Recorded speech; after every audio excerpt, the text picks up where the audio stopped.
कहानी की शुरुआत एक भविष्य की दुनिया से होती है जहां चारों तरफ सिर्फ बर्फ ही बर्फ थी। इंसानों ने मौसम को काबू करने के लिए मशीनें बनाई थी, लेकिन वो मशीनें खराब हो गईं और पूरी दुनिया बर्फ से ढक गई। अब बचे हुए कुछ लोग जमीन के नीचे बने बंकरों में रहने लगे थे, जिन्हें कॉलोनी कहा जाता था। इन्हीं में से एक कॉलोनी के अंदर अचानक अलार्म बजता है और दो डरे हुए लोग जान बचाकर गलियारे में भागते हुए दिखाई देते हैं। कोई बहुत ही खतरनाक चीज उनके पीछे पड़ी थी। वे भागते हुए एक दरवाजे तक पहुंचते हैं, लेकिन बदकिस्मती से वो दरवाजा लॉक था। वे उसे खोल नहीं पाए और उनका पीछा करने वाले ने उन दोनों को वहीं मार दिया। इसी बीच एक दूसरी कॉलोनी में सैम नाम का एक आदमी बाहर खतरनाक ठंड में सैटेलाइट डिश की मरम्मत कर रहा था। तभी वह देखता है कि कुछ लोग एक बीमार आदमी को लेकर बाहर आ रहे हैं। वह बीमार आदमी ठीक होने के लिए सिर्फ एक दिन की मोहलत मांग रहा था, लेकिन मैसन नाम का शख्स उसकी बात सुनने को तैयार ही नहीं था। मैसन का मानना था कि वे पहले ही उस बीमार आदमी पर बहुत सारा राशन और संसाधन बर्बाद कर चुके थे। वह उसे तुरंत गोली मारने के लिए बंदूक तान देता है और इस बात को भी अनसुना कर देता है कि वह आदमी नियम के मुताबिक खुद बर्फ में जाकर मरने की मांग कर रहा था। सैम तुरंत बीच बचाव करता है और मैसन को याद दिलाता है कि यहाँ का नियम है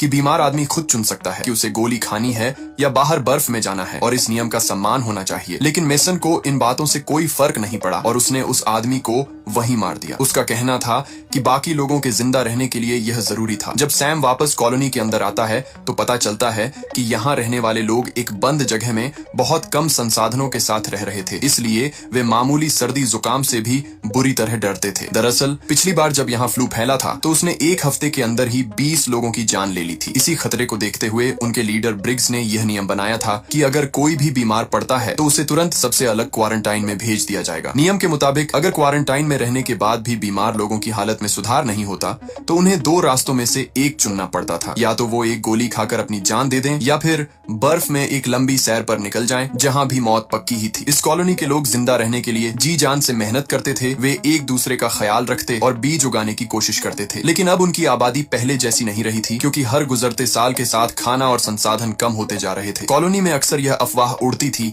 कि कहीं दूर एक ऐसी जगह है जहां मौसम गर्म है और वह स्वर्ग जैसा है। लेकिन सैम इन बातों को सिर्फ एक कहानी मानता था। सैम लीडर ब्रिग्स के पास गया ताकि वह उसे बता सके कि मैसन ने नियम तोड़कर उस बीमार आदमी को जबरदस्ती मारा है। ब्रिग्स यह सुनकर खुश नहीं था, लेकिन उसके पास मैसन से निपटने के अलावा एक और बड़ी समस्या आ चुकी थी। वे दोनों तुरंत कम्युनिकेशन रूम पहुंचे, जहां कूपर ने उन्हें एक डरावनी जानकारी दी। उसे कॉलोनी 5 से एक लगातार बजने वाला खतरे का सिग्नल मिल रहा था, लेकिन वहां से कोई भी उनके मैसेज का जवाब नहीं दे रहा था। मामले की गंभीरता को देखते हुए ब्रिग्स ने आधे घंटे में एक बैठक बुलाई। इसी दौरान सैम विक्टर से मिलने गया, जो वहां के जानवरों का इंचार्ज था, लेकिन वहां के भी हालात अच्छे नहीं थे। विक्टर ने बताया कि खरगोशों का पिछला बच्चा मरा हुआ पैदा हुआ था। अब उनके पास सिर्फ 12 खरगोश बचे थे, जिनमें केवल एक मादा थी, और सबसे बड़ी दिक्कत यह थी कि बाकी खरगोश उसके साथ संभोग नहीं करना चाहते थे, यानी खाने की कमी और बढ़ने वाली थी। इधर ब्रिग्स मैसन को उसकी मनमानी के लिए डांटने गया, लेकिन मैसन को अपनी गलती का कोई पछतावा नहीं था। उसने अपने फैसले का बचाव करते हुए कहा कि जो लोग बाहर वॉक पर जाते हैं वे आखिर में वापस लौट आएंगे और उनका बचा कुचा खाना भी खत्म कर देंगे। बाद में सैम अपनी प्रेमिका काई से मिलने पहुंचा। काई वहां पौधों और खरगोशों के लिए खाने का इंतजाम देख रही थी। उसे पूरा भरोसा था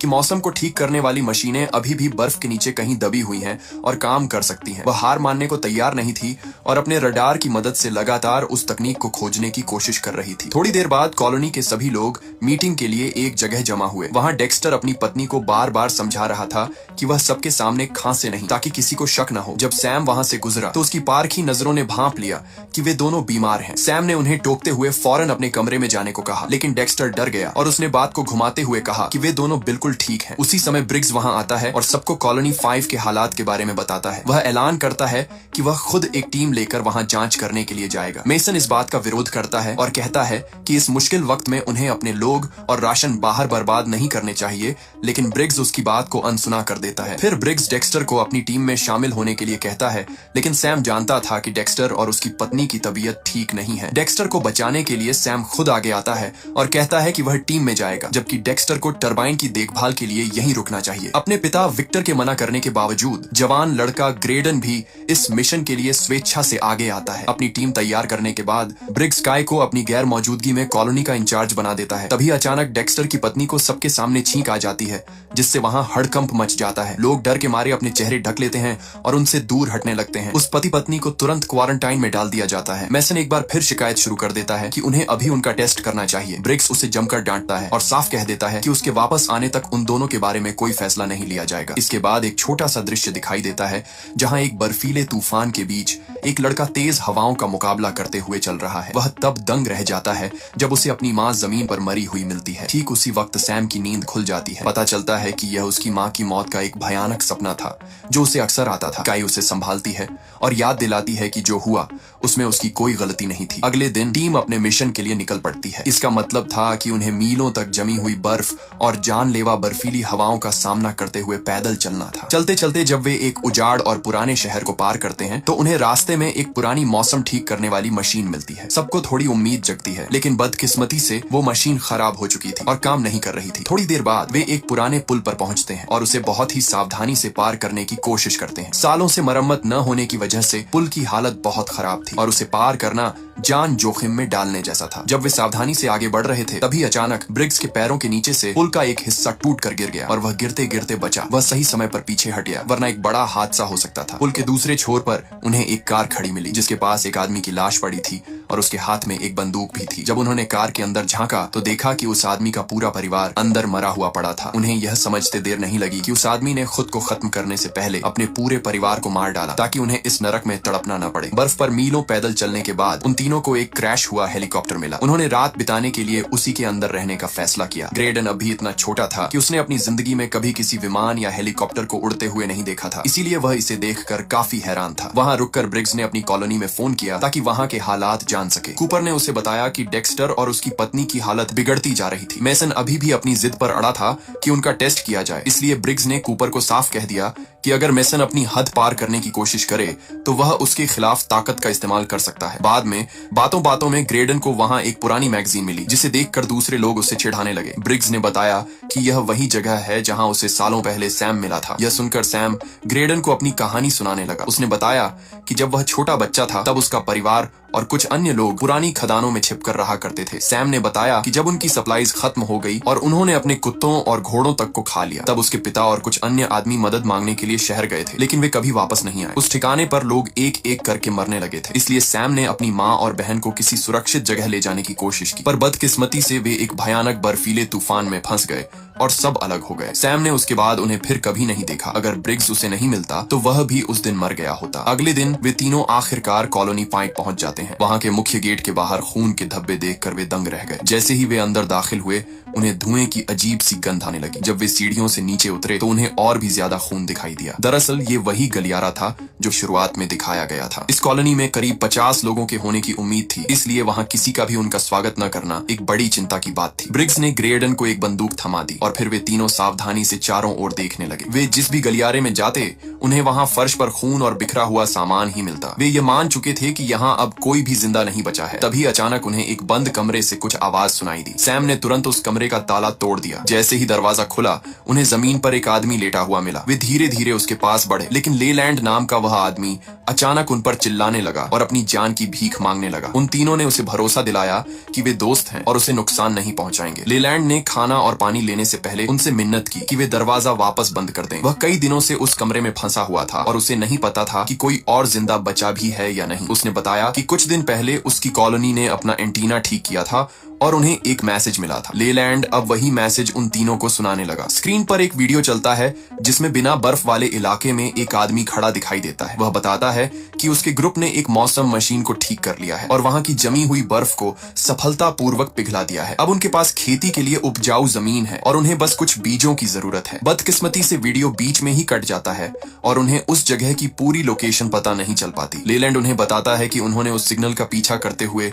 उस गर्म इलाके को खोजने के लिए टीम भेजी थी, लेकिन उन्हें वो जगह कभी नहीं मिली। इसके बजाय रास्ते में किसी बहुत ही खतरनाक चीज ने उन्हें ढूंढ लिया और उनके पीछे पीछे इस कॉलोनी तक पहुंच गई। सैम ने लेलैंड से उस जगह को नक्शे पर मार्क करने के लिए कहा और ब्रिग्स ने उसे भरोसा दिलाया कि वे उसे अपने साथ अपनी कॉलोनी वापस ले जाएंगे। हालांकि लेलैंड उस कमरे से बाहर निकलने के नाम से ही बुरी तरह डरा हुआ था। वे तीनों उस कमरे में जो भी राशन और सामान मिला उसे उठा लेते हैं और अपनी कॉलोनी से संपर्क करने की कोशिश करते हैं, लेकिन सिग्नल नहीं मिल पाता। आखिर में वे वहां से निकलते हैं और लेलैंड को भी अपने साथ ले जाने की कोशिश करते हैं, पर तभी कुछ खौफनाक आवाजें सुनाई देती हैं। लेलैंड इतना डर जाता है कि वह वापस कमरे के अंदर भाग जाता है और दरवाजा बंद कर लेता है। अब ब्रिग्स, सैम और ग्रेडन को उसके बिना ही आगे बढ़ना पड़ता है। वे कॉलोनी के जितना अंदर जा रहे थे, उन्हें उतनी ही ज्यादा चीखने और किसी चीज को पीटने की आवाजें सुनाई दे रही थीं। तभी उन्हें आगे मशालों की रोशनी दिखाई दी और जब वे करीब पहुंचे तो उनके होश उड़ गए। उन्होंने देखा कि कॉलोनी के लोगों की लाशों के बीच एक आदमी एक शरीर को काट रहा था और बाकी लोग इंसानी मांस खा रहे थे। अचानक उस कसाई को उनकी गंध आ गई और वह हमला करने के लिए पीछे मुड़ा, लेकिन सैम ने उसे पलक झपकते ही गोली मार दी। गोली की आवाज सुनते ही लाशों के ढेर में छिपे और भी बहुत सारे नरभक्षी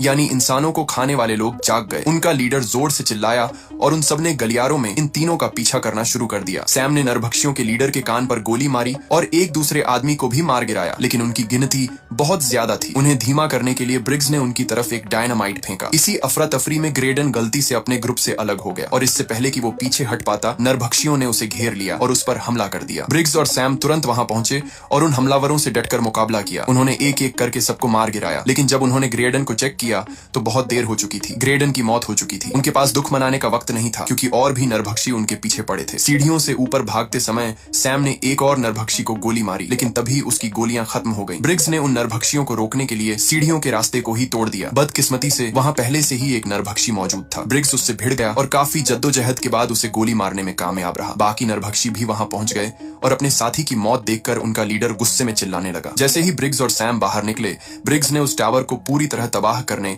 और कॉलोनी का रास्ता बंद करने के लिए गेट पर डायनामाइट फेंक दिया। वे दोनों खतरनाक ठंड में बर्फ के ऊपर चलते रहे। जब उन्हें वही पुराना हेलीकॉप्टर मिला तो ब्रिग्स ने फैसला किया कि वे रात वहीं बिताएंगे, क्योंकि बाहर तापमान बहुत तेजी से गिर रहा था। वहां बैठकर वे उन नरभक्षियों के बारे में बात करने लगे। ब्रिग्स ने कहा कि इंसान जिंदा रहने के लिए बहुत ही भयानक काम कर सकता है और फिर उसने सेना में बिताए अपने पुराने दिनों की एक कहानी सैम के साथ शेयर की। ब्रिग्स ने बताया कि कैंप के दौरान एक स्टेडियम में 20,000 लोगों को इकट्ठा किया गया था। वहां सैनिक खाना बांट रहे थे और डॉक्टर बीमारों का इलाज कर रहे थे, लेकिन जैसे ही खाना खत्म हुआ, हालात बिगड़ गए। जिन लोगों के पास बंदूकें थीं, उन्होंने कमजोर लोगों से चीजें छीनना शुरू कर दिया। इसलिए बड़े अफसरों ने यह तय करना शुरू कर दिया कि किसे जिंदा रखना है और किसे मरने देना है। मैसन उस वक्त ब्रिग्स की टीम में ही था और उन दोनों ने मिलकर उस जगह को छोड़ दिया ताकि कोई ऐसी जगह ढूंढ सके जहां इस तरह की मुसीबत ना हो। अगली सुबह जब सैम और ब्रिग्स की आंख खुली तो उन्हें पता चला कि वो नरभक्षी उनके पैरों के निशानों का पीछा करते हुए काफी करीब आ चुके थे। सैम को डर था कि वे नरभक्षी उनकी कॉलोनी तक पहुंच जाएंगे,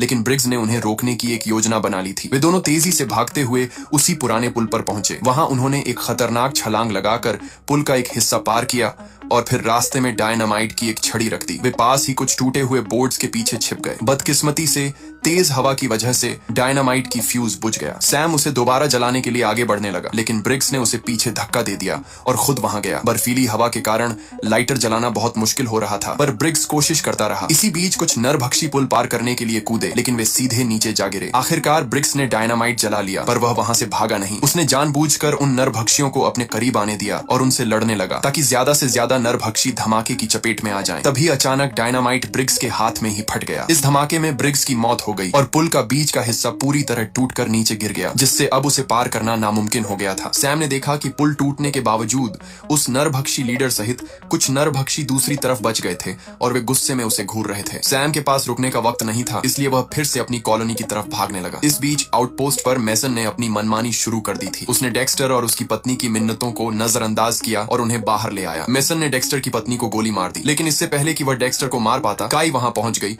और उसने मैसन पर बंदूक तान दी। दोनों के बीच इस बात पर बहस होने लगी कि कॉलोनी को कैसे चलाया जाना चाहिए। तभी अचानक उन्हें बाहर से सैम की चिल्लाने की आवाज सुनाई दी। मौके का फायदा उठाकर डेक्स्टर वहां से भाग निकला और काई सैम की मदद के लिए दौड़ी। सैम खतरनाक ठंड की वजह से बेहोश हो गया। मैसन भी वहां पहुंचा और उसने काई को मारकर बेहोश कर दिया। कुछ घंटों बाद जब सैम को होश आया तो वह आउटपोस्ट के अंदर था। उसे भारी मन से विक्टर को उसके बेटे ग्रेडन की मौत की खबर दी। तभी मैसन वहां आया और उसने सैम को बिस्तर से हथकड़ी लगा दी। उसने ऐलान कर दिया कि अब वहां का लीडर वही है। उसने नए और सख्त नियम बना दिए, जैसे राशन आधा कर दिया जाएगा, बीमारी का शक होने पर तुरंत टेस्ट होगा और जो काम नहीं करेगा उसे खाना नहीं मिलेगा। सैम ने मैसन को नरभक्षियों के बारे में सब कुछ बताया और चेतावनी दी कि उन्हें वो गर्म जगह ढूंढने के लिए तुरंत निकल जाना चाहिए, वरना नरभक्षी उन्हें ढूंढ लेंगे। लेकिन मैसन ने उसकी बातों पर यकीन नहीं किया और सबको लेकर वहां से चला गया। जाने से पहले एक छोटे लड़के ने चालाकी से हथकड़ी की चाबियां चुरा ली थी और उसने चुपके से वो चाबियां सैम को दे दी। बाहर मैसन और विक्टर दुश्मनों पर नजर रखे हुए थे, लेकिन उन्हें कुछ दिखाई नहीं दिया। विक्टर ने मैसन को समझाया कि सैम झूठ नहीं नहीं बोलता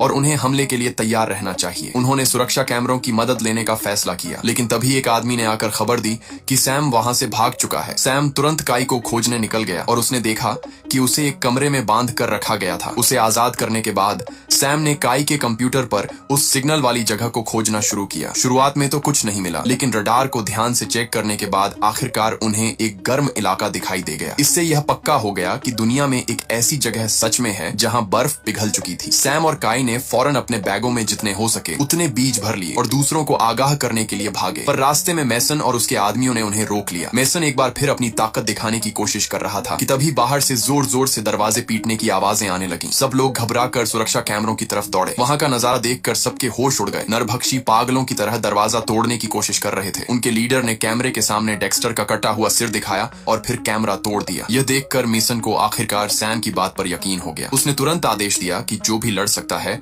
उसे हथियार दिए जाएं और बाकी लोग तिजोरी में छिप जाएं। कूपर सभी लोगों को तिजोरी की तरफ ले गया और दरवाजे पर पहरा देने लगा, जबकि मेसन और सैम की टीम हथियारों के साथ गलियारे में मोर्चा संभालकर खड़ी हो गई। वे बस दरवाजा टूटने का इंतजार कर रहे थे। तभी अचानक बत्तियां गुल हो गईं। जब रोशनी वापस आई तो सामने का दरवाजा खुला हुआ था, पर अंदर कोई नहीं आया। तभी पूरे ठिकाने के अंदर से अजीब आवाजें आने लगीं। अचानक कूपर के ठीक सामने वाले वेंट से एक नरभक्षी कूदकर बाहर निकला। कूपर ने खुद को बचाने की कोशिश की, पर नरभक्षी ने उसे नीचे गिरा दिया और तिजोरी की तरफ भागा। लेकिन इससे पहले कि वो अंदर घुस पाता, कॉलोनी के लोगों ने उसके मुंह पर ही तिजोरी का भारी दरवाजा बंद कर दिया। एक दूसरे गलियारे में एक छोटी लड़की रास्ता भटक गई थी और छिपने की जगह ढूंढ रही थी, लेकिन तभी एक नरभक्षी ने उसे ढूंढ लिया और मार डाला। इधर मेसन और सैम के हथियारबंद ग्रुप को बहुत देर से समझ आया कि नरभक्षी वेंट्स के जरिए अंदर घुस चुके हैं। दुश्मन ने उन्हें घेर लिया और एक बहुत ही खौफनाक लड़ाई शुरू हो गई। दोनों तरफ से लोग मारे जा रहे थे, लेकिन चाहे वे कितने भी नरभक्षियों को मार गिराते, उनकी गिनती कम ही नहीं हो रही थी। सैम और काई वहां से निकलने में कामयाब रहे, लेकिन विक्टर भागते भागते थक चुका था। उसने हार मानने के बजाय नरभक्षियों के लीडर से अकेले ही भिड़ने का फैसला किया। विक्टर ने डटकर मुकाबला किया, लेकिन बदकिस्मती से वो खूंखार लीडर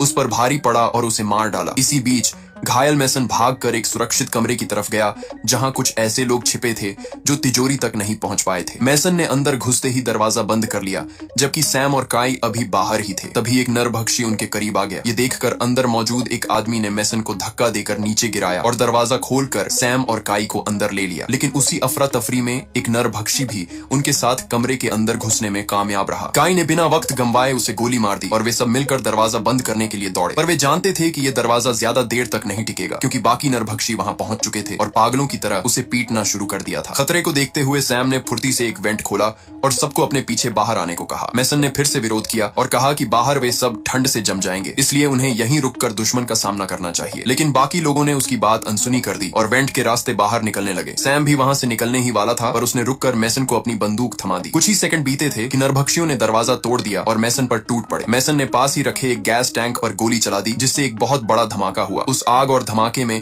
लगभग सभी नरभक्षी मारे गए, सिवाय उनके लीडर के, जो सही वक्त पर वेंट के अंदर छिप गया था। जल्द ही वह खूंखार लीडर वेंट के रास्ते सैम तक पहुंच गया और दोनों के बीच लड़ाई शुरू हो गई। लड़ते लड़ते वेंट का हिस्सा टूट गया और वे दोनों नीचे जानवरों वाले कमरे में जा गिरे। लड़ाई वहां भी जारी रही। सैम के हाथ में जो कुछ भी आ रहा था वह उस नरभक्षी पर फेंक रहा था, लेकिन वह आदमी सैम पर भारी पड़ रहा था और उसे बेरहमी से पीटने लगा। उस नरभक्षी ने सैम को फर्श पर पटक दिया और उसे घसीटने लगा। तभी सैम की नजर वहां गिरे हुए एक चाकू पर पड़ी। उसने मौका पाकर चाकू उठाया और सीधे उस आदमी के पैर पर वार किया। इस बार सैम उस पर हावी हो गया। उसने गुस्से में उस नरभक्षी का चेहरा बिगाड़ दिया और आखिर में उसका सिर काटकर अपनी जान बचाई। इसके बाद जब सैम ने बाहर निकलने की कोशिश की तो देखा कि पूरा गलियारा आग में घिरा हुआ था। बाहर काई और बाकी बचे हुए लोग वेंट से सुरक्षित निकल आए थे और अपनी आंखों के सामने अपने बंकर को जलता हुआ देख रहे थे। उसी वक्त सैम भी वहां पहुंच गया। उसने सबको हौसला दिया और कहा कि अब उन्हें उस वीडियो वाले गर्म इलाके को खोजना ही होगा। इसके बाद वो छोटा सा ग्रुप बर्फ पर पैदल चलने लगा, इस उम्मीद में